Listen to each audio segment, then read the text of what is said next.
সত্যি আজকের থেকে নামাজ পড়বে? হ্যাঁ বাবা। ঠিক আছে, আমি আসছি। লাবু, তুমি নামাজ পড়ছো? একটু কাজ আছে, করে নেই, তারপর পড়ছি। খাবার খেয়েছো তুমি? হ্যাঁ। নামাজ পড়েছো? কাজের অনেক চাপ ছিল, পড়তে পারিনি, সরি। তুমি ফ্রেশ হয়ে নাও, আমি খাবার দিচ্ছি। আমি নিচে যাচ্ছি, কিছুক্ষণের মধ্যে আসছি।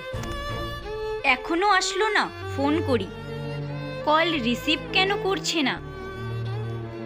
কোথায় ছিলে? কখন থেকে ফোন করছি, ফোন রিসিভ কেন করছো না? দেখতে পাইনি। ঠিক আছে, আমি খাবার গরম করে দিচ্ছি। আমি বাইরের থেকে খেয়ে আসছি। রাহুল, খাবার রেডি হয়ে গেছে, তাড়াতাড়ি আসো। কি হয়েছে তোমার? কালকের থেকে দেখছি আমার সাথে ঠিকভাবে কথা বলছো না। দুদিনের দূরত্ব সহ্য করতে পারছো না? তাহলে ভাবো, কেউ জান্নাতে কেউ জাহান্নামে, কিভাবে থাকবে? ওঠো ওঠো রাহুল, ফজরের সময় হয়ে গেছে। আলহামদুলিল্লাহ।